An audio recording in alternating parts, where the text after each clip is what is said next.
In a world where appearances deceive and first impressions can be deadly wrong, sometimes the most powerful stories hide beneath the surface. What would you do if everyone around you dismissed you as just another face in the crowd, never knowing that the small mark on your skin carried the weight of classified missions, brotherhood forged in fire, and sacrifices that could never be spoken aloud? This is the true story of Sarah Chun, a woman whose simple tattoo became the key to unlocking respect in the most unlikely place, a government black site where secrets are currency and trust is earned in blood. Sometimes the smallest symbols carry the greatest power, and sometimes the person you underestimate is exactly the one who holds your fate in their hands. What happened next would change everything they thought they knew about the quiet woman with the mysterious ink. The fluorescent lights buzzed overhead in the sterile hallway as Sarah Chun walked through the security checkpoint for the third time that morning. The guards barely looked up from their screens as she placed her belongings in the gray plastic tray. Her laptop bag, car keys, and the small silver watch her father had given her before he died all passed through the X-ray machine without incident. What they couldn't see, what the machines couldn't detect, was the weight of the memories she carried and the significance of the small tattoo hidden beneath the sleeve of her conservative blazer.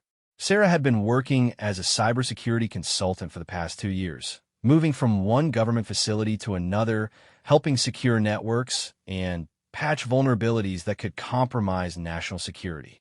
It was quiet work, the kind that kept her out of the spotlight and away from the questions she preferred not to answer. At 34, she had learned to blend into the background, to be efficient and professional without drawing attention to herself.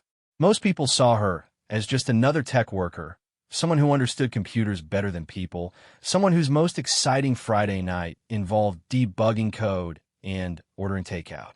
The BlacksiteThen facility in Nevada was different from her usual assignments. Officially, it didn't exist. The building sat in the middle of nowhere, surrounded by desert, and secured by multiple layers of fencing topped with razor wire. The few road signs leading to the area were deliberately misleading, directing travelers toward a defunct mining operation that had been closed for decades. Sarah's clearance had been expedited through channels she didn't question, and her briefing had been minimal. Fix the network vulnerabilities, ensure the communication systems were secure, and ask no questions about what else happened within these walls. The facility's interior was a maze of concrete corridors and reinforced steel doors. Each section required different levels of clearance, marked by colored stripes on the walls that guided authorized personnel while keeping others contained within their designated areas. Sarah's temporary badge gave her access to the IT sections and little else, which suited her fine. She wasn't here to uncover secrets or play spy games. She was here to do her job and leave. Her temporary office was located in the basement level, down a corridor lined with humming servers and cooling units. The room was barely large enough for a desk, 2 chairs, and the stack of equipment she would need for the network assessment. The concrete walls were painted an institutional beige that somehow managed to be both bland and oppressive at the same time. A single window looked out onto the server room through reinforced glass, giving her a view of blinking lights and endless rows of black metal cases. On her second day, Sarah met the team she would be working with.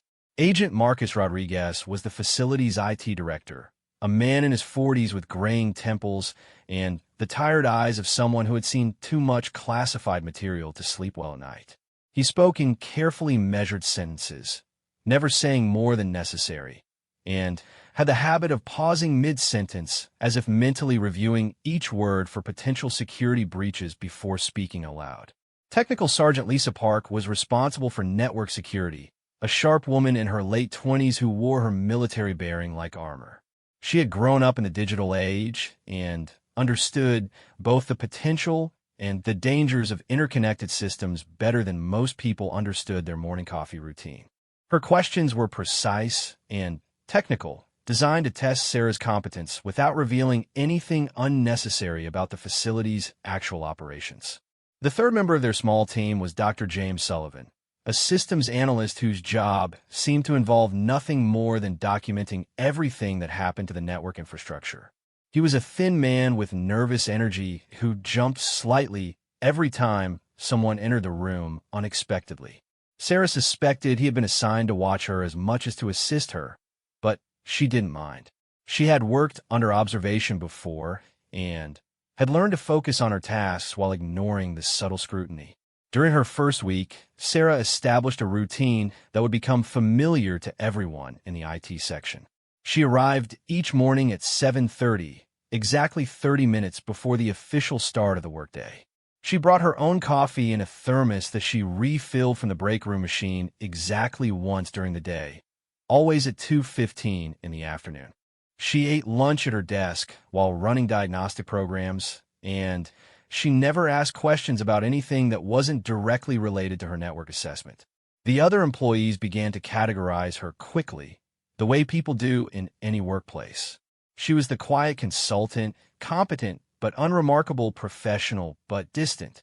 Some of the younger technicians made occasional attempts at conversation, asking about her previous assignments or her plans for the weekend. But Sarah's responses were always polite and brief enough to discourage follow-up questions. It was during the second week that Sarah first encountered the operations staff who worked in the restricted sections of the facility. These were the people who dealt with whatever sensitive activities justified the existence of a black site in the middle of nowhere. They moved through the corridors with the confident stride of those accustomed to authority, and they looked at the IT staff with the barely concealed impatience of those who viewed technology as a necessary evil rather than a useful tool. Agent Patricia Vance was the facility's deputy director of operations, a woman who seemed to have been carved from granite and polished to a professional shine. She wore dark suits that never showed wrinkles and spoke with the kind of authority that made people stand straighter without realizing they were doing it. When she visited the IT section, it was always with specific demands and tight deadlines, delivered in a tone that suggested failure was not an acceptable option. It was Agent Vance who first noticed Sarah's tattoo, though the discovery was entirely accidental. Sarah had been working late one evening, trying to resolve a particularly stubborn network compatibility issue that was preventing secure communications between the facility's main servers and a classified database in Washington. The air conditioning in the server room had failed earlier that day, and the temperature in the adjoining office had risen to uncomfortable levels despite the industrial fans that Rodriguez had brought in as temporary relief. Sarah had removed her blazer and rolled up the sleeves of her white cotton shirt, exposing her forearms as she worked at the keyboard. The tattoo was small and simple, located on the inside of her left wrist where it would normally be hidden by long sleeves or a watch.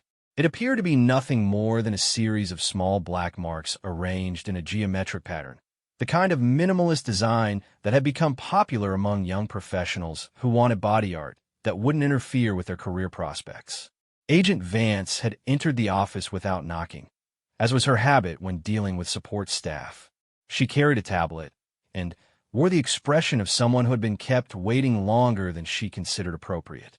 Sarah looked up from her screen, automatically reaching for her blazer to restore her professional appearance. But Vance's attention had already shifted to the exposed tattoo. For a moment, neither woman spoke. Vance's expression shifted from impatience to something that might have been confusion, then to a hard suspicion that made the temperature in the room seem to drop several degrees despite the broken air conditioning. "Interesting ink," Vance said finally, her voice carefully neutral in the way that experienced interrogators use when they want to encourage someone to reveal more than they intended. Sarah had rolled down her sleeve and shrugged into her blazer with movements that were casual but efficient. "Just something I got in college," she replied, returning her attention to the computer screen. "You said you needed the database connection restored by tomorrow morning?" Vance studied Sarah for another moment, her gaze shifting between the now-covered tattoo and Sarah's deliberately calm expression. "That's correct. How much longer do you estimate?" "Another hour, maybe two. The encryption protocols aren't communicating properly with the legacy system, but I think I've identified the source of the conflict." The conversation continued for several more minutes, covering technical details and timeline expectations, but Sarah could feel Vance's attention like a weight on her shoulders. When the agent finally left, Sarah waited until she heard the footsteps disappear down the corridor before allowing herself to exhale fully. She had known this moment would come eventually. The tattoo was too distinctive, too specific to escape notice forever, especially in an environment where people were trained to observe and analyze potential threats. She had hoped to complete this assignment without anyone recognizing the significance of the small marks on her wrist, but that hope had been unrealistic from the beginning. The tattoo itself was unremarkable to most observers, easily mistaken for a decorative pattern or abstract design. But to those who knew what to look for, it told a very different story. Each mark represented a specific operation, a mission completed under circumstances that would never appear in any official record. The pattern itself was a kind of signature, a way for members of an elite unit to recognize each other long after their official service had ended. Sarah had received the tattoo 8 years earlier, during a brief ceremony conducted in a safe house outside Kandahar.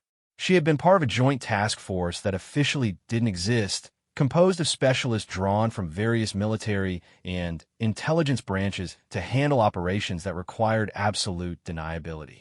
The missions had been dangerous, often operating in areas where conventional military presence would create international incidents, and the success rate had been measured not just in objectives completed, but in team members who returned home alive. The unit had been disbanded after 2 years, its members reassigned to various positions throughout the government or discharged into civilian life with service records that had been carefully sanitized to remove any reference to classified operations. They had been instructed to maintain cover identities and avoid contact with former teammates, but the tattoo remained as a subtle way for veterans of the unit to identify each other should circumstances ever require it. Sarah had not expected those circumstances to arise during a routine cybersecurity consultation at a remote government facility. She certainly had not expected to be recognized by someone like Agent Vance, whose background and clearance levels were presumably far above Sarah's current need to know. The fact that Vance had noticed the tattoo and reacted with suspicion rather than recognition suggested that she knew enough to understand its significance, but not enough to immediately identify Sarah as a friendly asset. This created a problem that Sarah would need to navigate carefully. She could not afford to have her background investigated too thoroughly, not because she had anything to hide, but because the investigation itself might compromise operations or personnel who were still active. At the same time, she could not simply ignore Vance's suspicion and hope it would fade away.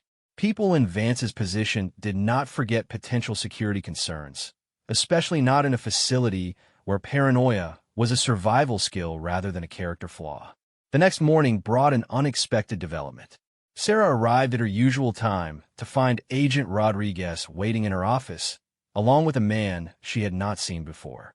The stranger was tall and lean, with the kind of tan that suggested recent time in a desert climate, and eyes that moved constantly, taking in details and evaluating potential threats with the automatic efficiency of someone whose survival had once depended on such habits. "Sarah, this is Agent Michael Thompson from the Oversight Committee," Rodriguez said, his voice carrying a tension that had not been there the previous day. "He has some questions about your background verification." Thompson stepped forward with a smile that was professionally friendly without being warm. "Nothing to be concerned about, Ms. Chun. Just routine follow-up on some discrepancies in your file. I'm sure we can clear everything up quickly." Sarah set down her coffee and laptop bag, moving slowly and deliberately to avoid any appearance of nervousness or evasion. "What kind of discrepancies?" "Well, that's what we're hoping you can help us understand."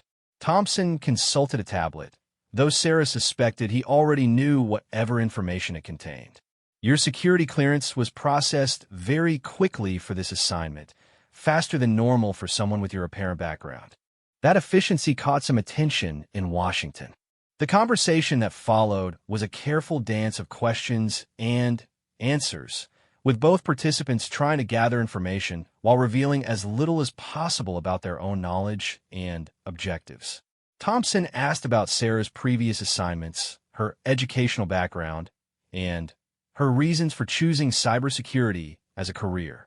His questions were phrased as routine security review procedures, but Sarah could hear the underlying investigation in his tone. Meanwhile, Sarah provided answers that were truthful but incomplete, sticking to the cover story that had been established when she left government service 2 years earlier. She had graduated from MIT with degrees in computer science and electrical engineering, worked for several technology companies, and transitioned into government consulting after developing an expertise in network security. Her references were solid. Her work history was documented, and her clearance investigation had found no red flags or security concerns. What Thompson could not know, and what Sarah could not tell him, was that her MIT transcripts had been carefully doctored to omit any reference to the advanced combat training she had received during her undergraduate years. Her employment history with technology companies was real, but it did not mention the 6 months she had spent learning advanced interrogation resistance techniques, or the year she had worked with explosives experts learning to identify and disarm improvised devices. The meeting ended with polite assurances that the review was routine and that Sarah could continue her work while the background verification was completed. Thompson left his business card and suggested that Sarah contact him if she remembered anything that might be relevant to the security review. Rodriguez apologized for the interruption and assured Sarah that her work performance had been exemplary. But Sarah knew that the Real investigation was just beginning. Thompson had been testing her reactions as much as gathering information, and her responses had probably raised more questions than they had answered. Agent Vance's suspicion about the tattoo had triggered a security review that would dig deeper into Sarah's background than any routine clearance investigation. She spent the rest of the day working on network diagnostics while considering her options. She could complete her assignment as quickly as possible and leave before the investigation uncovered anything that might compromise her cover story. She could contact her former handlers and request extraction or reassignment, though doing so might create more security concerns than it resolved. Or she could remain in place and trust that the safeguards built into her cover identity would withstand scrutiny. None of these options were particularly appealing, and all of them carried risks that extended beyond her own safety. The network vulnerabilities she had been hired to fix were real security concerns that could compromise the facility's operations if left unresolved. The people working in the IT section had become colleagues, if not friends, and her sudden departure might create suspicion that could affect their own careers and clearances. As she worked late into the evening, Sarah found herself thinking about the members of her former unit and wondering how many of them had faced similar situations. The tattoo had been intended as a symbol of brotherhood and shared sacrifice, but it was also a permanent reminder of a life that was supposed to be left behind. She touched the spot on her wrist where the marks lay hidden beneath her sleeve, feeling the slight raised texture of the ink beneath the fabric. Tomorrow would bring new challenges and new questions, and Sarah would need to decide how much of the truth she was willing to reveal to protect the mission and the people around her. The quiet consultant with the mysterious tattoo was about to discover that some secrets were too important to keep hidden, even when revealing them might change everything she had built in her civilian life. In a facility where appearances mattered and first impressions could be deadly, Sarah Chan was about to learn that sometimes the most dangerous moment comes not when your enemies discover who you really are, but when your allies finally understand what you've been hiding. The investigation into Sarah's background began in earnest the following Monday. Agent Thompson had returned with a partner, a woman named Agent Kelly Martinez, who specialized in personnel security and had the kind of methodical approach that could uncover secrets buried in decades of carefully constructed cover stories. Together, they had transformed the small conference room adjacent to the IT section into a temporary command center, complete with secure communication equipment and multiple computer terminals that hummed quietly as they processed background data. Sarah could see their activity through the reinforced glass partition that separated the conference room from her office. They worked with the focused intensity of people who believed they were close to uncovering something significant, occasionally pausing their computer work to engage in quiet conversations that stopped abruptly whenever someone passed by in the corridor outside. The first sign that their investigation was producing results came on Tuesday afternoon when Sarah was called away from her network analysis to answer additional questions about her employment history. Agent Martinez had prepared a detailed timeline of Sarah's career, with particular attention to gaps that might indicate undisclosed activities or training.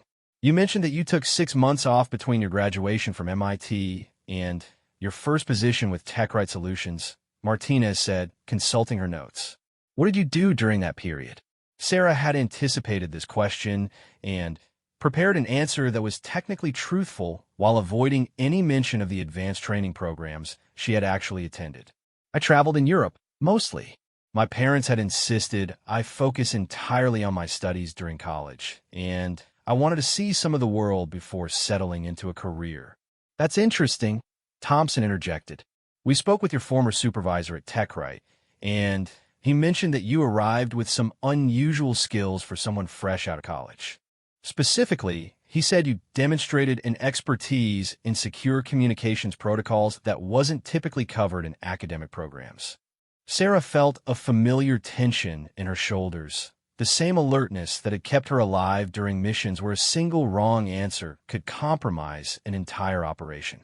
I spent a lot of time during college working on independent projects. Network security was something of a hobby, and I read extensively outside my formal coursework. Martinez made a note on her tablet, but her expression suggested she was not entirely satisfied with the explanation. Can you provide us with documentation of your travels? Hotel receipts, airline tickets, passport stamps. It was 8 years ago, Sarah replied. I'm not sure what records I still have in storage. The questioning continued for another 30 minutes, covering topics that range from Sarah's family background to her financial records to her social media activity. Each question was posed politely and framed as routine security verification, but Sarah could sense the underlying skepticism in her interrogator's approach. They were building a case, gathering inconsistencies that might justify a more intensive investigation. When the session ended, Sarah returned to her office to find Agent Rodriguez waiting with a concerned expression. He closed the door behind her and spoke in a voice barely above a whisper. I don't know what's going on here, but I thought you should know that they've been asking questions about your work performance as well. They wanted to know if you had access to any systems beyond what was authorized for your assignment, whether you had shown unusual interest in classified materials, things like that. Sarah nodded, though she felt a growing sense of unease about the direction the investigation was taking. What did you tell them? The truth, that you've been professional, competent, and focused solely on the network security issues we hired you to address. But Sarah, Rodriguez hesitated, glancing toward the conference room where the investigators continued their work. They seem to think there's something about your background that doesn't add up. Agent Vance has been pushing for a more thorough security review. That evening, Sarah remained in her office long after the rest of the IT staff had departed. She used her authorized access to run one final check of the network systems, partly to complete her assigned tasks, but mostly to have a legitimate reason for staying late while she considered her increasingly limited options. The investigators had made it clear that they would not be satisfied with surface answers, and each day brought new questions that pushed closer to areas of her background that could not withstand detailed scrutiny. As she worked, Sarah became aware of footsteps in the corridor outside her office. The sound was different from the usual foot traffic of maintenance personnel or security guards making their rounds. These steps were deliberate and measured, moving with the careful precision of someone who was trying to avoid making noise while still maintaining a steady pace. Sarah minimized the diagnostic program on her screen and activated a small mirror application that would allow her to observe the corridor through her computer's camera without appearing to look away from her work. The technique was something she had learned during surveillance training, useful for monitoring potential threats without alerting them to her awareness of their presence. The figure that appeared in her makeshift mirror was Agent Vance, moving through the corridor with the fluid stride of someone who is entirely comfortable in potentially dangerous environments. She paused outside Sarah's office, studying the interior through the reinforced glass window, then continued toward the conference room where Thompson and Martinez had left their equipment for the night. Sarah watched as Vance used a key card to access the conference room, disappearing from view as she entered the space where the investigation materials were stored. The visit lasted approximately 15 minutes, long enough for Vance to review whatever files and reports the investigators had compiled during their background review. When Vance emerged from the conference room, she moved back towards Sarah's office with the same measured pace.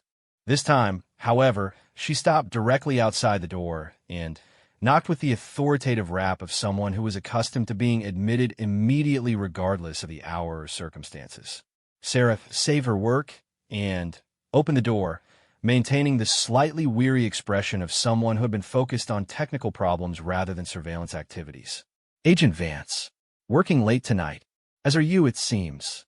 Vance entered the office without waiting for an invitation, taking in the details of Sarah's workspace with the systematic observation of a trained intelligence operative.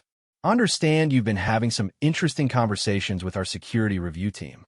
Sarah settled back into her chair, keeping her posture relaxed while maintaining eye contact. Just routine background verification, as I understand it.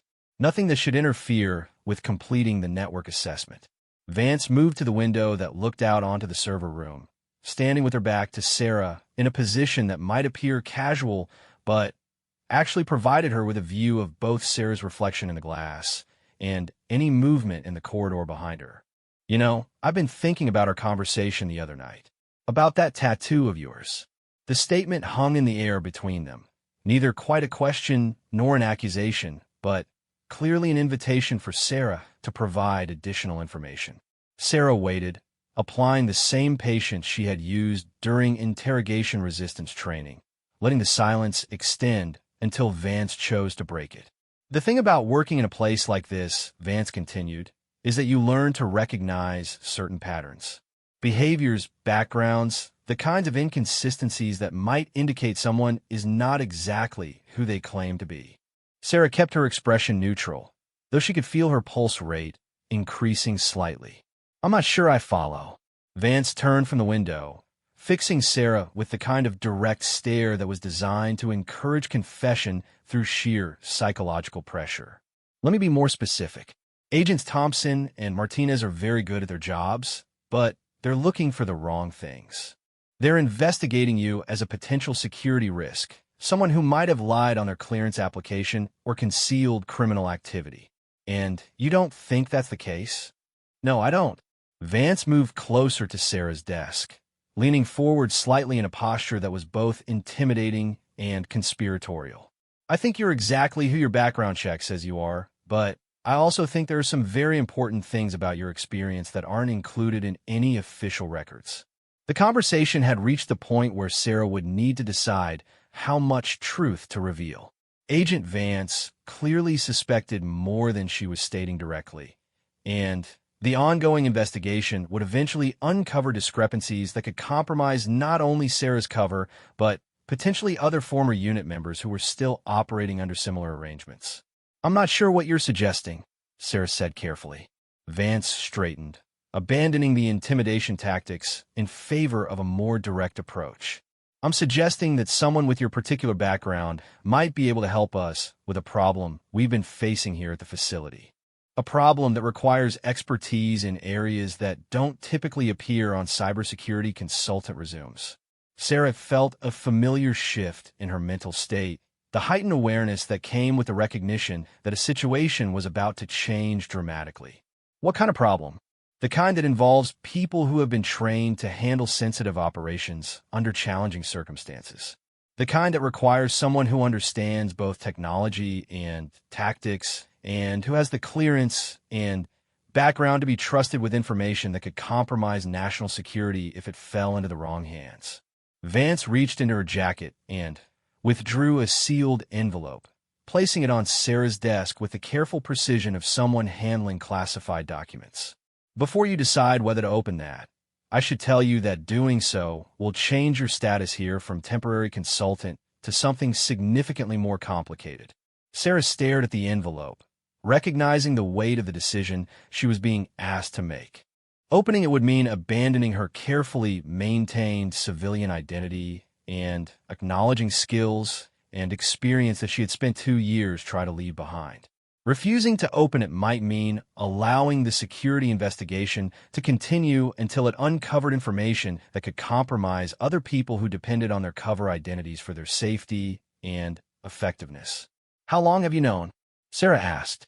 "I suspected from the moment I saw the tattoo," Vance replied. "I confirmed it about an hour ago when I reviewed the files that Thompson and Martinez have been compiling. They've done excellent work documenting the inconsistencies in your background, but they lack the context to understand what those inconsistencies actually mean." Sarah picked up the envelope, feeling the thickness that suggested multiple pages of documentation. "And you have that context?" "I have enough context to know that your former unit designation was classified at levels that Thompson and Martinez don't have access to, and that your service record was sealed for reasons that go far beyond routine personnel security.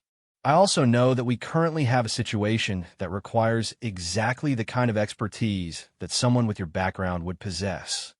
The envelope felt heavier than it should, weighted with implications that extended far beyond the immediate assignment. Sarah had known that this moment might come eventually, that circumstances might require her to step back into a world she had tried to leave behind. She had hoped it would not happen so soon, or in such a way that her carefully constructed civilian life would be exposed to scrutiny. But as she looked at Agent Vance, seeing the combination of respect and urgency in her expression, Sarah realized that her transition back to operational status might be less disruptive than she had feared. Vance understood the nature of classified service and the importance of protecting operational security, even when circumstances required acknowledging past activities. The network security issues that had brought her to the facility were about to become the least complicated aspect of her assignment. The document outlined a situation that had been developing over the past 6 weeks, involving intelligence gathering activities that had been compromised by unknown actors with access to classified information. 3 separate operations had been blown, resulting in the loss of valuable assets and the exposure of intelligence networks that had taken years to establish. The preliminary investigation had determined that the security breaches were not the result of external hacking or traditional espionage methods. Instead, all evidence pointed to someone with authorized access who was deliberately compromising operations from within the system. The person responsible had demonstrated sophisticated knowledge of intelligence procedures and security protocols, suggesting they had received advanced training and held significant clearances. "How many people know about this?" Sarah asked, looking up from the briefing materials. "Including yourself, 7. The facility director, myself, 2 analysts from Washington, and 2 technical specialists who discovered the pattern of compromised communications." Vance moved to the door and engaged the electronic lock that would prevent interruption. "Everyone involved has been cleared to the highest levels, and everyone understands that failure to identify and stop the security breach could result in significantly more serious consequences than we've seen so far." Sarah continued reading, noting the technical details that describe how the compromised information had been accessed and transmitted. The methods showed a level of sophistication that went beyond typical insider threats, suggesting someone with both advanced technical skills and detailed knowledge of operational security procedures. "You think this is someone with a background similar to mine?" Sarah said, though she phrased it as a statement rather than a question. "We think it's someone who has been trained to operate covertly within government facilities, someone who understands how to access classified information without triggering traditional security monitoring systems. Someone who might have legitimate reasons to be in places where they could observe and record sensitive activities." The implications were troubling on multiple levels. If the security breaches were being conducted by someone with advanced training and legitimate clearances, it suggested either a rogue operative or someone who was being coerced into betraying their oath and obligations. Either scenario presented serious challenges for identification and investigation, particularly in an environment where everyone had access to classified information and suspicious behavior might be difficult to distinguish from normal operational security practices. "What do you need from me?" Sarah asked. Vance smiled for the first time since entering the office, though it was the kind of smile that acknowledged shared understanding rather than expressing happiness about the situation. "We need someone who can investigate this from the inside, someone who understands both the technical aspects of how the information is being accessed and the operational aspects of how it might be transmitted. We need someone who can blend into the facility's normal activities while conducting a counterintelligence operation." Sarah set down the briefing materials and considered the assignment she was being offered. It would require her to use skills she had spent 2 years trying to forget, to operate in an environment where every colleague was a potential suspect, and to risk exposure of her carefully protected civilian identity. But it would also allow her to address a threat that could compromise ongoing operations and endanger other operatives who were still active in the field. The security breaches described in the briefing represented exactly the kind of threat that her former unit had been trained to identify and neutralize, and turning down the assignment might mean allowing the situation to escalate until it caused irreparable damage. "I'll need to maintain my cover as the cybersecurity consultant," Sarah said, "and I'll need access to information about everyone who has been in the facility during the time frame when the breaches occurred." "Already arranged," Vance replied, producing a second envelope from her jacket. "Your consultant contract has been extended indefinitely, with expanded access to systems and personnel records as needed for your cybersecurity assessment. As far as anyone else knows, you're conducting a comprehensive security review that requires detailed examination of user activities and access patterns." Sarah opened the second envelope and found new identification credentials along with access codes that would allow her to move freely throughout the facility and access personnel files that had previously been beyond her clearance level. The transition from suspected security risk to covert investigator had been accomplished with an efficiency that suggested careful advance planning. "One more thing," Vance said as she prepared to leave the office. "The investigators who have been reviewing your background are good people, but they can't be told about this new assignment. As far as they're concerned, their security review should continue normally while you complete your technical work. They're going to keep investigating my background while I'm investigating the security breaches. They're going to continue their investigation until they either satisfy themselves that you pose no security risk or until they uncover something that requires intervention. Your job is to solve our problem before their investigation creates additional complications." With that, Agent Vance unlocked the office door and departed, leaving Sarah alone with the briefing materials and the realization that her quiet assignment as a cybersecurity consultant had just become significantly more complex and dangerous. The investigation that had begun with suspicion about her tattoo was about to become a race against time to identify a traitor before her own carefully protected secrets were exposed to scrutiny that could compromise not only her safety, but the safety of others who depended on similar cover identities. Sarah spent the rest of the night reading through the detailed briefing materials and beginning to plan an investigation that would require her to simultaneously maintain her cover identity, avoid detection by the ongoing security review, and identify a sophisticated adversary who had already demonstrated the ability to operate undetected within a highly secure environment. The quiet consultant with the mysterious tattoo was about to become a hunter, and the facility's carefully maintained security was about to be tested by someone who understood its weaknesses better than anyone realized. The next morning brought a carefully orchestrated transformation in Sarah's daily routine.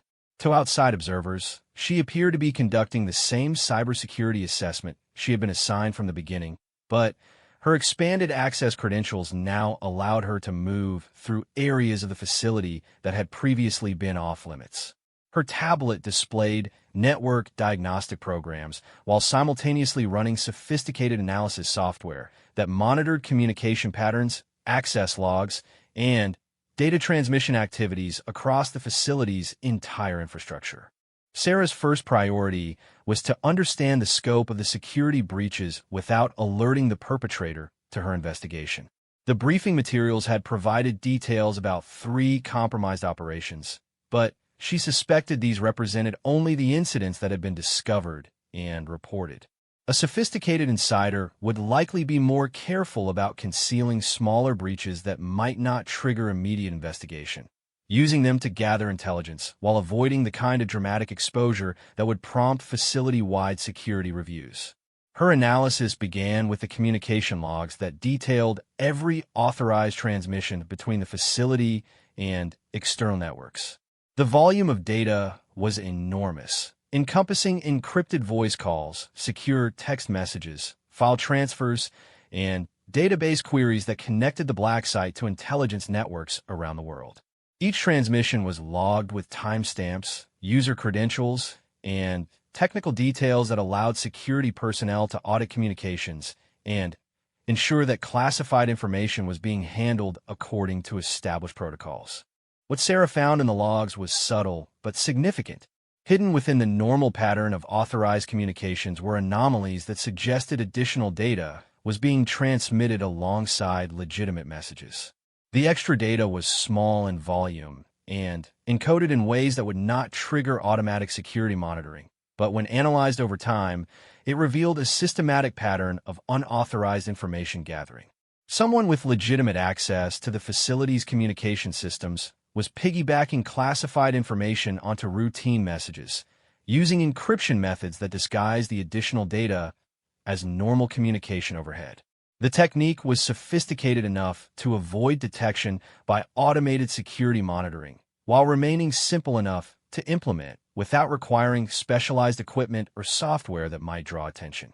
Sarah spent the morning mapping the pattern of unauthorized transmissions, identifying the specific communication channels that had been compromised and the time frames when the additional data had been transmitted. What emerged was a profile of someone who had intimate knowledge of the facility's communication protocols and the technical expertise to modify them without triggering security alerts. The pattern also revealed something else that was deeply troubling. The unauthorized transmissions had not begun 6 weeks ago when the first compromised operation was reported. According to the communication logs, the piggybacking activity had been occurring for nearly 8 months, suggesting that dozens of operations might have been compromised without anyone realizing it.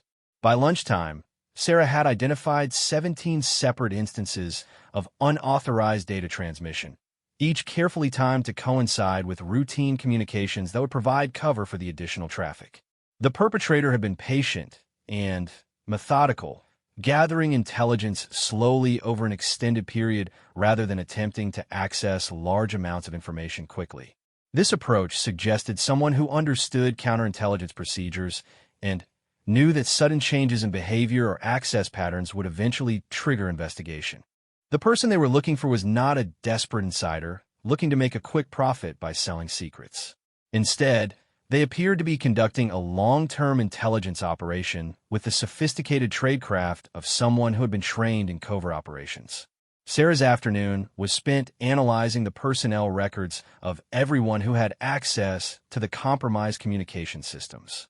Agent Vance had provided her with detailed background files on all facility personnel, including information that was not typically available to temporary consultants.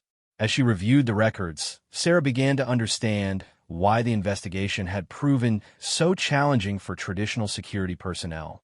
The facility employed 63 people with access to classified communication systems, ranging from senior intelligence officers to technical specialists to administrative support staff. Of these, 41 had been subjected to extensive background investigations within the past 2 years, with polygraph examinations and lifestyle reviews that should have identified any potential security risks. But as Sarah studied the personnel files more carefully, she began to recognize patterns that suggested at least some of the background investigations might not have been as thorough as they appeared. Several employees had work histories that included gaps or assignments that were described in vague terms, suggesting either incomplete investigation or deliberately concealed information. More significantly, at least 12 facility personnel had backgrounds that included advanced technical training or operational experience that would provide them with the skills necessary to conduct the kind of sophisticated intelligence gathering that had been occurring. These individuals included former military communication specialists, intelligence analysts who had worked in technical roles, and civilian contractors who had been hired specifically for their expertise in secure communication systems. Each of these potential suspects had legitimate reasons to access the facility's communication networks, and all of them possessed the technical knowledge to modify transmission protocols without triggering automated security monitoring. Identifying the perpetrator would require more than just analyzing access logs and communication patterns. It would require understanding motivation and identifying behavioral patterns that might indicate covert intelligence gathering activities. Sarah's investigation took an unexpected turn late in the afternoon when she discovered that Agent Thompson's security review was producing results that could interfere with her counterintelligence operation. Thompson had focused his background investigation on Sarah's employment history and had identified several inconsistencies that were leading him closer to her classified service record. According to information she accessed through her expanded security credentials, Thompson had contacted Sarah's former supervisor at TechRite Solutions and had asked detailed questions about the specific projects she had worked on during her employment there. He had also requested information about her security clearance applications and had begun cross-referencing her travel history with known intelligence training facilities. The investigation was still several steps away from uncovering her classified background, but Thompson's methodical approach was creating a timeline that would eventually lead him to areas of Sarah's experience that could not withstand scrutiny without official confirmation of her former unit assignment. If Thompson's investigation continued at its current pace, he would likely uncover enough inconsistencies to justify a more intensive security review within the next week. This created a complex problem for Sarah's counterintelligence operation.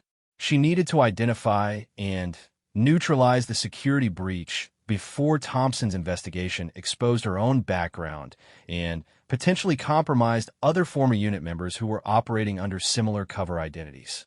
But she also could not simply request that Thompson's investigation be terminated without raising questions about why a temporary consultant warranted such high-level intervention. The solution came from an unexpected source.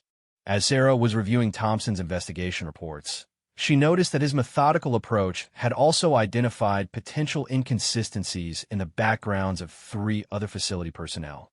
Thompson was not just investigating Sarah. He was conducting a comprehensive security review that had flagged several individuals whose background verification might not have been as thorough as initially believed. One of these individuals was Dr. Jennifer Walsh, a communications specialist who had been hired 8 months earlier to manage the facility's encrypted transmission systems.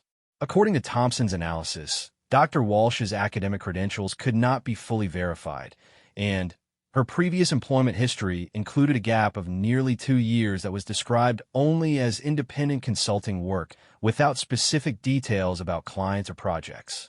Sarah cross-referenced Dr. Walsh's personnel file with the communication logs that showed unauthorized data transmission activities. What she found was a pattern that was too significant to be coincidental. Dr.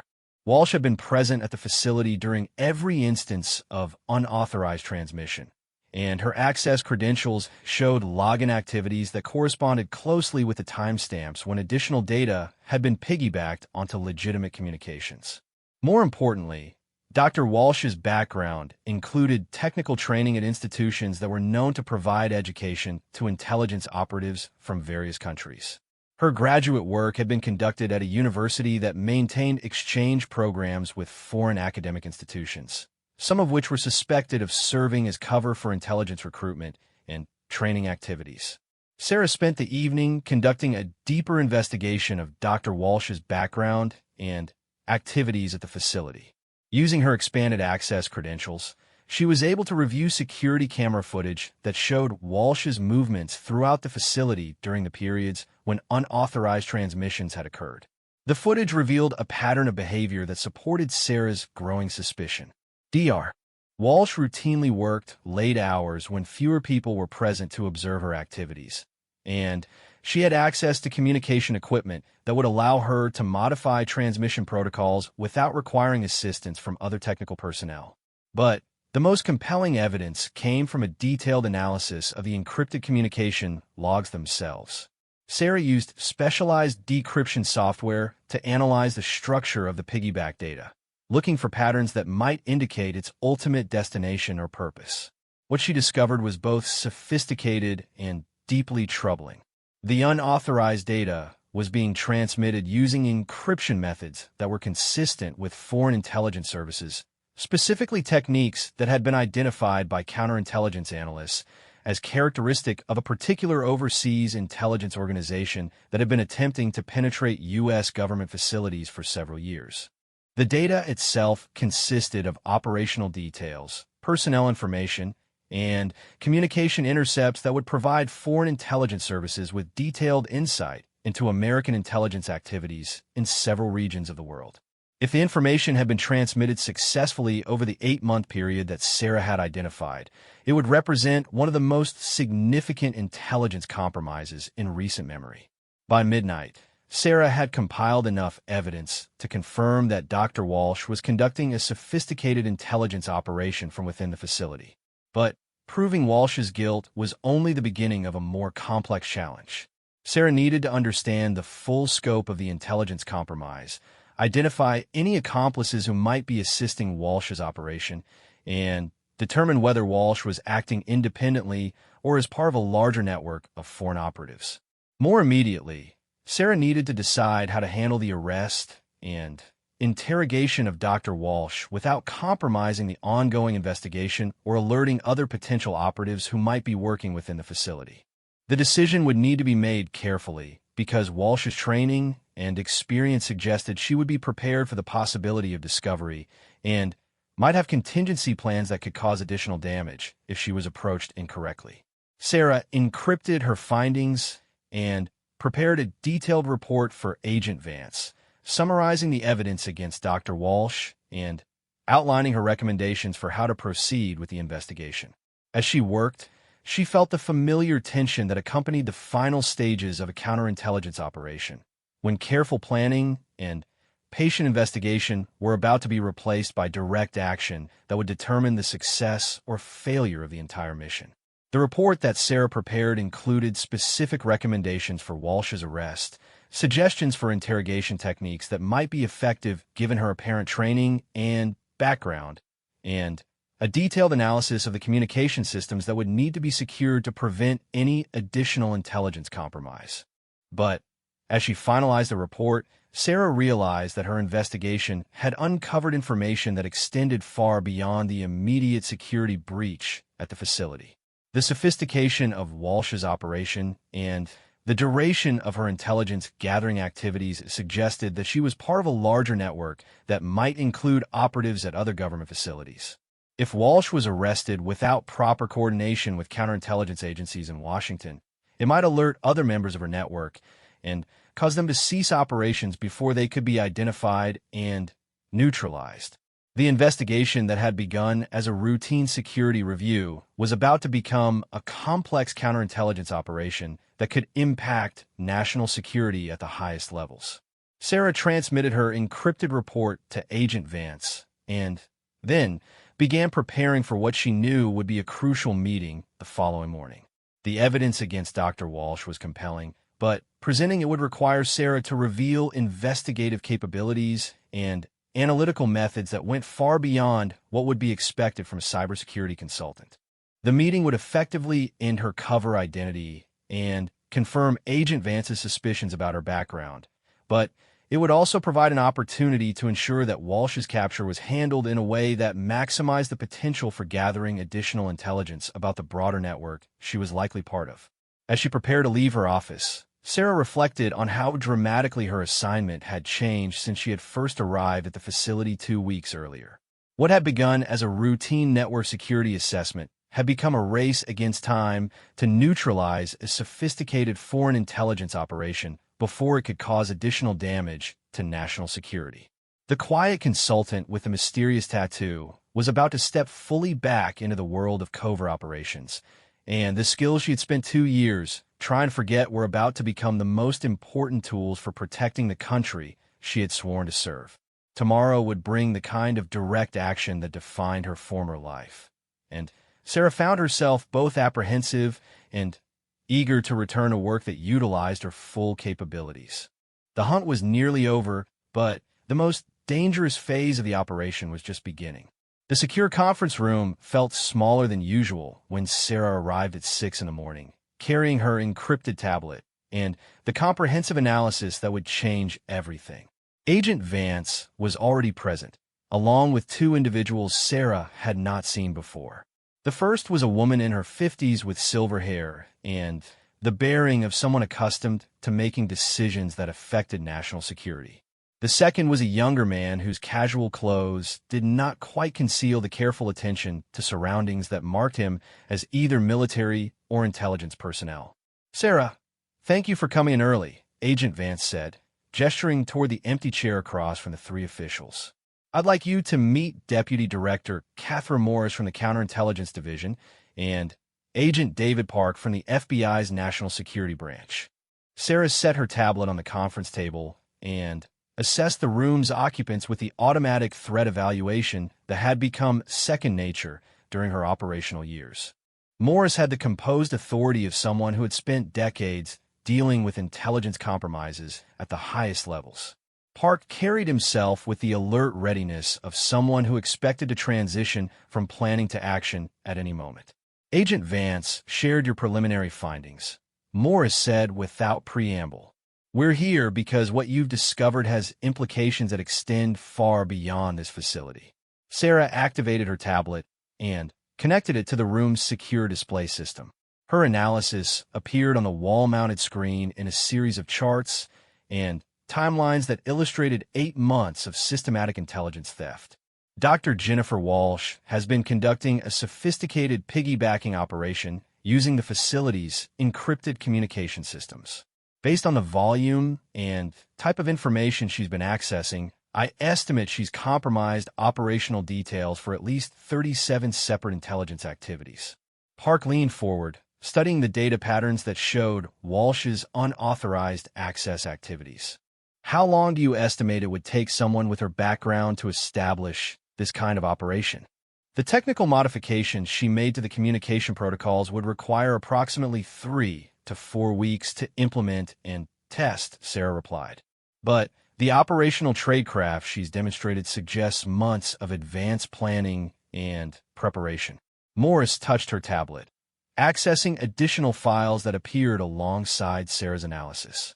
"What we haven't told you is that Dr. Walsh is not the first person with her background to be discovered operating within government facilities.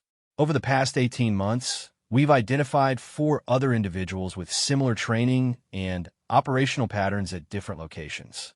The implications were immediately clear to Sarah. Walsh was not conducting an independent operation. She was part of a coordinated intelligence network that had successfully placed operatives in multiple high-security facilities. The scope of the potential intelligence compromise was far greater than anyone had initially realized. "What do we know about the other operatives?" Sarah asked. Park consulted his notes, though Sarah suspected he had memorized the relevant details. 3 were arrested during routine security reviews, but none of them provided useful information during interrogation. They all had similar academic backgrounds and technical training, and all of them used comparable methods for accessing and transmitting classified information. The 4th individual died in what appeared to be a car accident 2 weeks before we were scheduled to arrest her, Morris added. The incident occurred under circumstances that suggested either suicide or elimination by her handlers to prevent capture. Sarah studied the additional files that Morris had provided, recognizing the sophisticated approach that foreign intelligence services use to establish long-term intelligence networks. The operatives had been carefully selected for their technical skills and psychological profiles, trained to operate independently for extended periods, and inserted into positions where they could access classified information without raising immediate suspicion. "What's our objective with Dr. Walsh?" Sarah asked. "Are we looking to arrest her immediately, or do we want to use her to gather information about the broader network?" Vance and Morris exchanged glances that suggested they had been debating this question before Sarah's arrival. "That's partly why we wanted to consult with you," Morris said. "Your background gives you insights into operational planning that traditional counterintelligence analysts might not consider." Sarah felt the familiar mental shift that occurred when transitioning from investigation to operational planning. Dr. Walsh represented both a threat that needed to be neutralized and an opportunity to gather intelligence about foreign operations that had successfully penetrated American government facilities. "Walsh has been operating for 8 months without detection," Sarah said, thinking through the implications. "That suggests her handlers believe her position is secure and that she's not under suspicion. If we approach this correctly, we might be able to use her to identify other members of the network." Park nodded, but his expression suggested concern about the risks involved. "The problem is that Walsh's training probably includes contingency plans for if she's discovered. Most foreign operatives in her position are prepared to either eliminate themselves or destroy evidence that might compromise their network." Sarah reviewed the communication logs again, paying particular attention to the timing and frequency of Walsh's unauthorized transmissions. She's been maintaining a regular schedule for her intelligence gathering activities, which suggests she has established protocols for communicating with her handlers. If we can monitor those communications without alerting her to our surveillance, we might be able to identify her contacts and potentially other operatives. Morris leaned back in her chair, considering the proposal. How long would we need to maintain surveillance before gathering useful information about the network? Based on her communication patterns, Walsh transmits intelligence to her handlers approximately every 2 weeks, Sarah replied. Her next scheduled transmission should occur within the next 4 days. If we can monitor that communication and trace its ultimate destination, we'll have actionable intelligence about at least part of her network.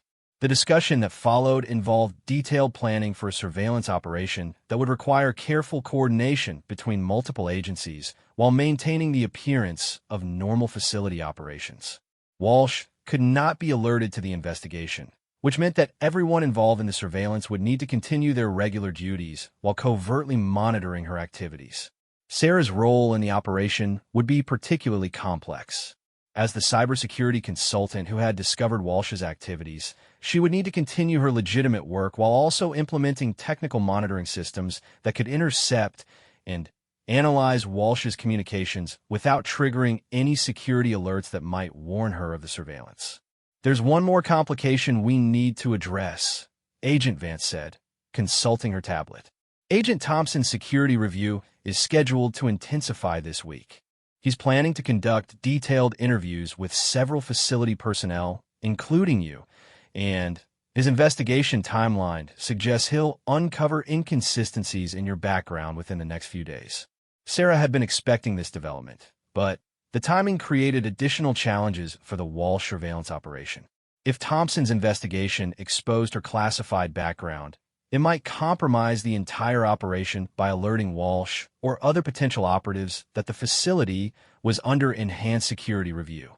"We have 2 options," Morris said. "We can either bring Thompson into the operation and brief him on the counterintelligence activities, or we can find a way to delay his investigation until after we've completed the surveillance of Walsh." Sarah considered both alternatives, weighing the security implications of each approach. Bringing Thompson into the operation would require revealing classified information about ongoing counterintelligence activities to someone who had not been previously cleared for such knowledge. Delaying his investigation might require explanations that could themselves create security concerns. "There's a third option," Sarah said. "We could use Thompson's investigation as additional cover for enhanced monitoring activities. If Walsh believes the facility is conducting routine security reviews, she might not recognize more sophisticated surveillance as targeting her specifically." Park nodded thoughtfully. "That could work, but it would require careful coordination to ensure Thompson's activities don't interfere with our monitoring of Walsh." The meeting continued for another hour, covering technical details for the surveillance equipment that would need to be installed, communication protocols for coordinating between agencies, and contingency plans for various scenarios that might develop during the operation. When the planning session concluded, Sarah found herself assigned to a complex mission that would require her to simultaneously maintain her cover identity, implement sophisticated surveillance systems, and coordinate with counterintelligence personnel who would be monitoring the facility from external locations. The next 3 days passed with carefully orchestrated normalcy. Sarah continued her network security assessment while covertly installing monitoring equipment that would intercept Dr. Walsh's communications. Agent Thompson intensified his security review, conducting interviews with facility personnel and requesting additional documentation about background verification procedures. Dr. Walsh maintained her regular routine, showing no signs of awareness that she was under surveillance. She arrived at work each morning at the same time, conducted her normal duties managing the facility's communication systems, and stayed late on the same evenings she had been working extended hours for months. But Sarah's enhanced monitoring revealed subtle changes in Walsh's behavior that suggested she might be preparing for something significant. Her access to classified databases had increased slightly over the past week, and she had been reviewing operational files that were outside her normal duties. On Thursday afternoon, Sarah's surveillance equipment detected the beginning of Walsh's next intelligence transmission.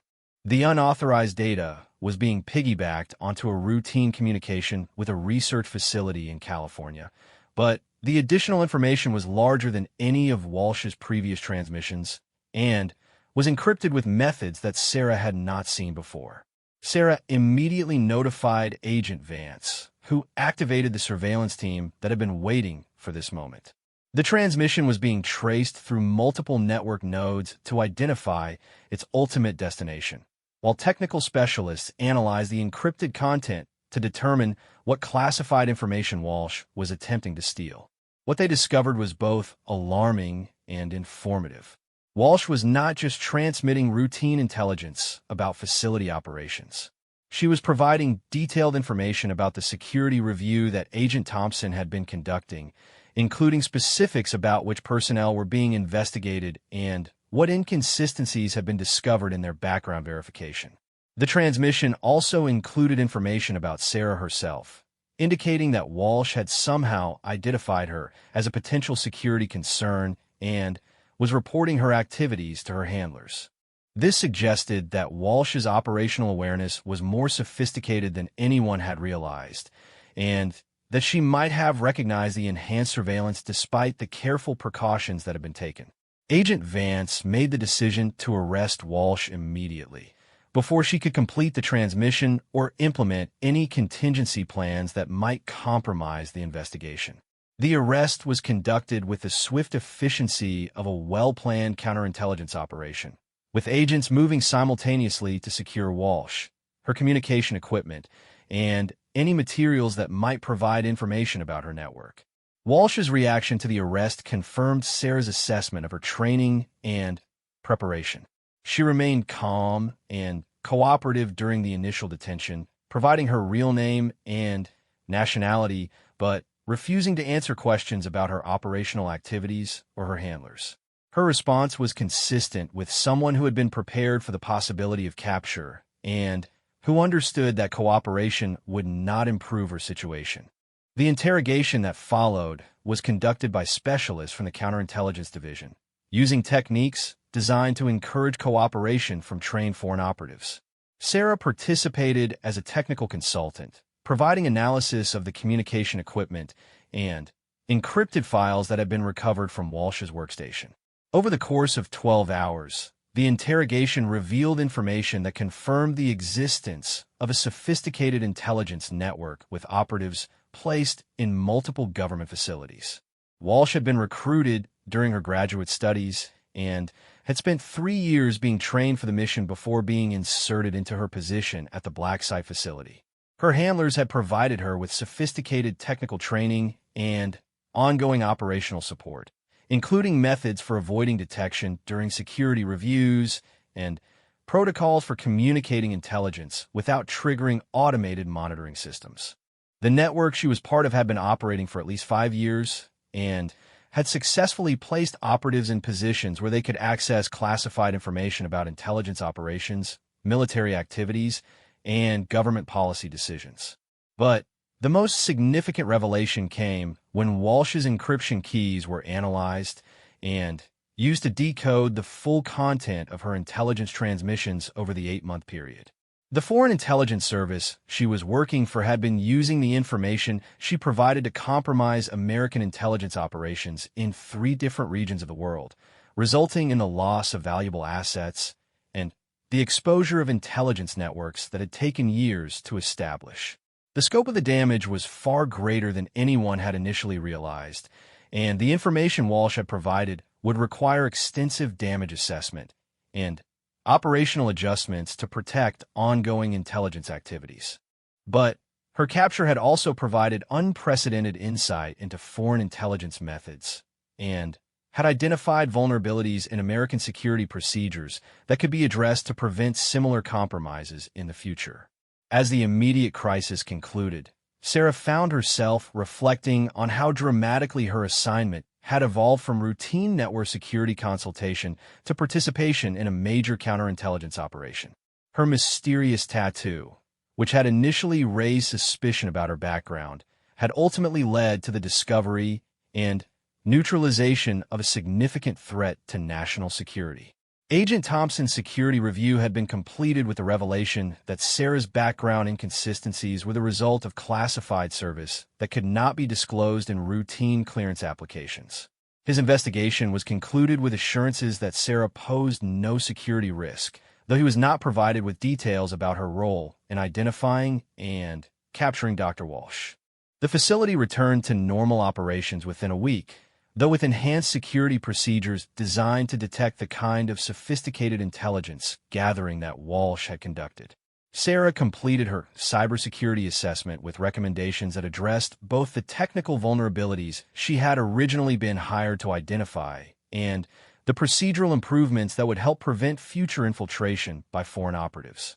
But the most lasting impact of the operation was the recognition that Sarah's unique combination of technical expertise and operational experience represented a valuable resource for addressing evolving security challenges. As she prepared to conclude her assignment and return to civilian consulting work, she found herself considering whether her attempts to leave behind her classified background had been realistic or sustainable in a world where such expertise was increasingly necessary for protecting national security. 2 weeks after Dr. Walsh's arrest, Sarah found herself in a very different conference room in Washington, D.C., surrounded by senior officials whose names appeared in classified briefings but rarely in public records. The room was located in a building that existed on government organizational charts but carried no external signage, and the meeting she was attending would never be documented in any official records. Deputy Director Morris sat at the head of the polished oak table, flanked by representatives from the CIA, NSA, and FBI who had been dealing with the broader implications of the intelligence network that Walsh's capture had helped expose. Across from Sarah sat Agent Vance, who had traveled from a Nevada facility specifically to participate in this debriefing and planning session. Ms. Chun, Morris began consulting a folder that contained what Sarah recognized as a comprehensive analysis of her background and recent activities. Your work at the facility has provided us with actionable intelligence that's already proving invaluable in addressing security threats at multiple locations. Sarah nodded politely, though she suspected this meeting involved more than just recognition for her recent work. The officials present represented agencies that dealt with long-term strategic planning rather than tactical operations, suggesting they were considering broader applications for the capabilities she had demonstrated. Using the information we gathered from Dr. Walsh's communications and equipment, Morris continued, we've been able to identify and arrest 3 additional operatives who were working at different government facilities. We've also traced funding and communication networks that have led us to foreign intelligence operations that we hadn't previously detected. Agent Park, who had participated in the original planning for Walsh's surveillance, added details about the broader network that had been uncovered. What we discovered was more sophisticated than we initially realized. The Foreign Intelligence Service had spent nearly a decade establishing this network, carefully placing operatives in positions where they could access classified information while avoiding traditional security monitoring. Sarah listened as the officials described the scope of the intelligence operation that had been disrupted, noting the satisfaction in their voices as they detailed arrests and network disruptions that had resulted from her investigation. But she could also sense anticipation in the room, the feeling that accompanied meetings where important decisions were about to be proposed. The success of this operation has highlighted some gaps in our current security procedures, Morris said, shifting the conversation toward future planning. We've identified several areas where traditional background investigations and security reviews are insufficient for detecting sophisticated foreign operatives. This was clearly leading toward an offer of some kind, and Sarah found herself considering what kind of position these officials might have in mind. Her work at the Nevada facility had demonstrated that her unique combination of technical expertise and operational experience could be valuable for addressing evolving security challenges. But returning to full-time government service would require abandoning the civilian life she had spent 2 years building. We'd like to discuss the possibility of you taking on a more permanent role in addressing these security challenges, Morris said, confirming Sarah's expectation. What we have in mind is not traditional employment, but rather a consulting arrangement that would allow you to maintain your civilian status while providing specialized expertise when situations like the Nevada facility arise. The proposal that Morris outlined was both appealing and complex. Sarah would continue operating as an independent cybersecurity consultant, maintaining her civilian identity and business relationships while also being available for special assignments that required her particular background and skills. She would be provided with enhanced security clearances and access to information that would allow her to identify potential threats before they developed into major security breaches. The arrangement would also provide her with resources and support that were not available to traditional consultants, including access to classified databases, coordination with counterintelligence agencies, and backup from operational personnel when situations required more than technical analysis. What kind of assignments are you anticipating? Sarah asked, though she suspected the answer would involve the kind of complex counterintelligence work she had just completed. Agent Vance consulted her notes, though Sarah noticed she was really using the pause to carefully consider her words. We've identified at least 12 other government facilities where security anomalies suggest possible foreign intelligence activities. Some involve technical indicators similar to what you discovered with Dr. Walsh, while others show behavioral patterns that might indicate insider threats. Park added context that illustrated the scope of the challenge they were facing. The methods that foreign intelligence services are using have evolved significantly over the past decade. Traditional security procedures that were designed to detect obvious threats are often inadequate for identifying sophisticated operatives who have been trained specifically to avoid detection. Sarah understood the implications of what they were proposing. She would essentially be returning to the kind of work she had done with her former unit, but operating under civilian cover and with broader autonomy than traditional government personnel enjoyed. The arrangement would allow her to use her full capabilities while maintaining the personal freedom that civilian status provided. But accepting the position would also mean acknowledging that her attempts to leave behind her classified background had been unsuccessful. The skills and experience that had made her valuable as an operative were the same qualities that made her uniquely qualified to address the security challenges these officials were describing. I'd like to understand the scope of the commitment you're proposing, Sarah said. How many assignments per year, what kind of support structure, and what happens to my civilian consulting business? Morris smiled for the first time during the meeting, suggesting she had been hoping for this level of interest. We're thinking of 4 to 6 special assignments per year, with the understanding that some might require extended time commitments, while others might be resolved quickly. Your civilian consulting work would actually provide excellent cover for the special assignments, and we'd ensure that your regular clients continue to receive the level of service they expect. The discussion that followed covered practical details about security protocols, communication methods, and coordination procedures that would allow Sarah to move seamlessly between civilian consulting work and classified counterintelligence operations. The officials had clearly given significant thought to the logistics of the arrangement, suggesting they had been considering this proposal for some time before the Nevada facility assignment had provided an opportunity to test Sarah's capabilities. What emerged was a framework that would allow Sarah to maintain her civilian identity while also serving as a specialized resource for addressing security threats that required both technical expertise and operational experience. She would operate with considerable autonomy, reporting directly to Deputy Director Morris and coordinating with various agencies as specific assignments required. The arrangement also included provisions for protecting Sarah's civilian identity and business relationships, ensuring that her special assignments would not compromise her effectiveness as a regular consultant or create security risks for her civilian clients. Before you make a decision, Morris said, "There's something else you should know about the impact of your work at the Nevada facility." She handed Sarah a classified report that detailed the broader intelligence operation that had been disrupted as a result of Walsh's capture. The foreign intelligence network that had been uncovered extended beyond government facilities to include operatives placed in defense contractors, research institutions, and technology companies that handled classified materials.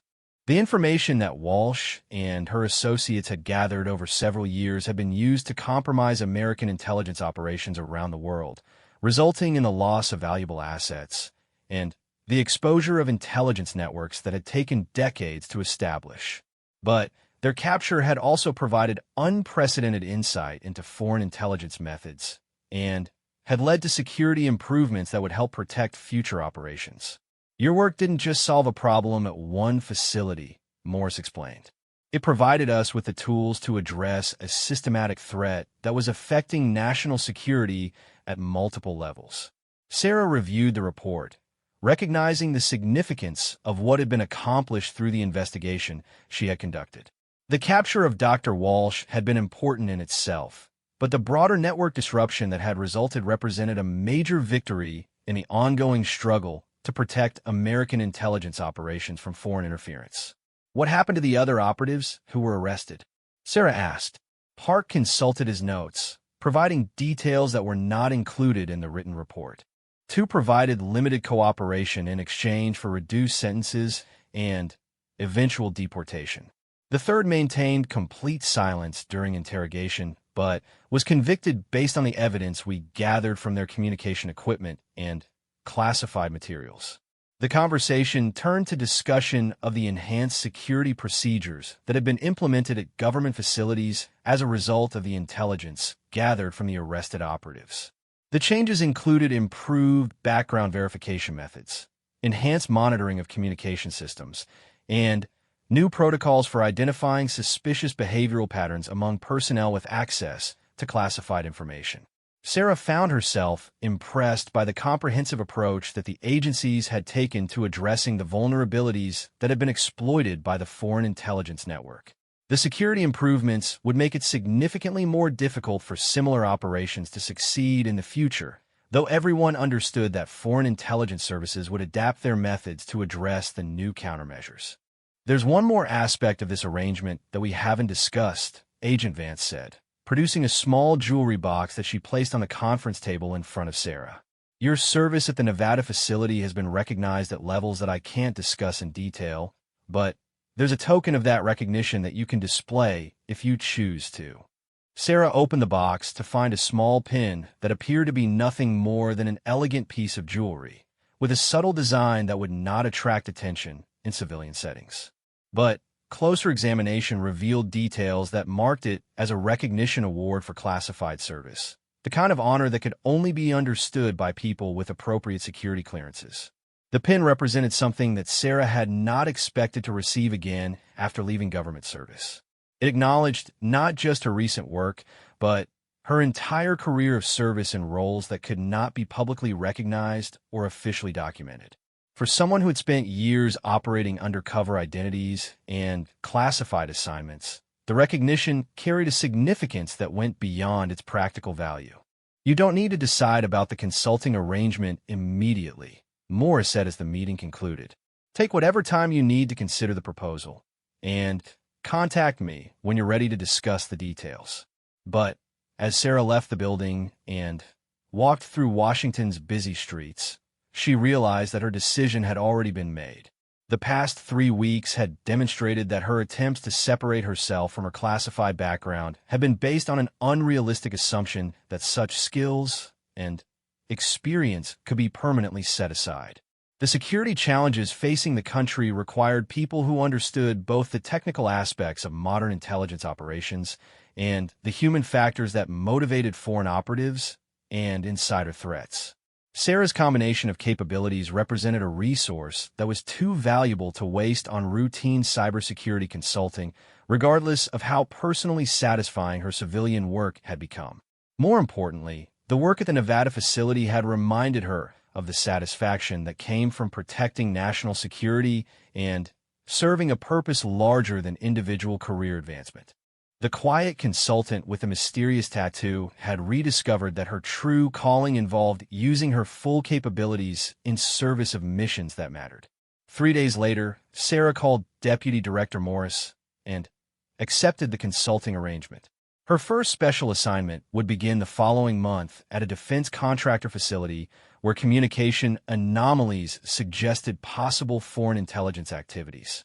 She would arrive as a routine cybersecurity consultant, conduct her technical assessment, and quietly investigate potential security threats using the same methods that had proven successful in Nevada.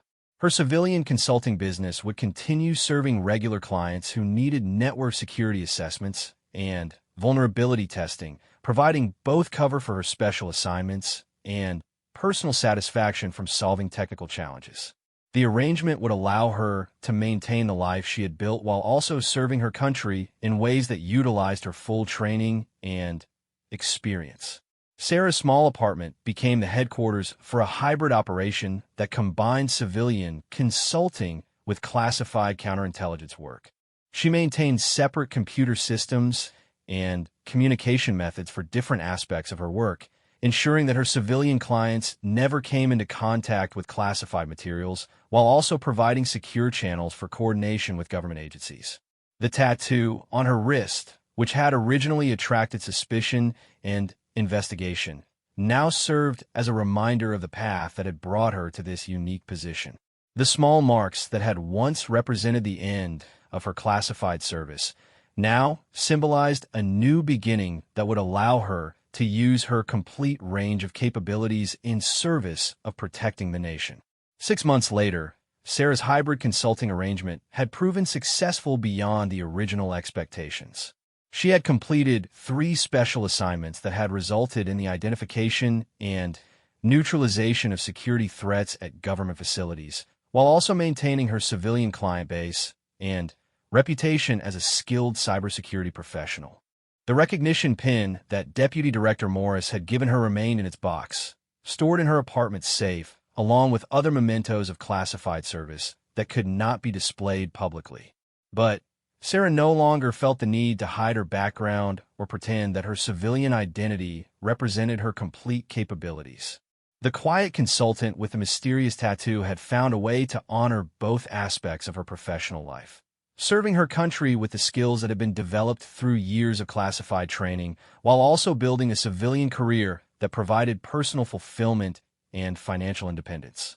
In a world where threats to national security were becoming increasingly sophisticated and difficult to detect, Sarah Chun represented a new model for how specialized expertise could be utilized effectively while maintaining the flexibility and autonomy that attracted talented individuals to government service.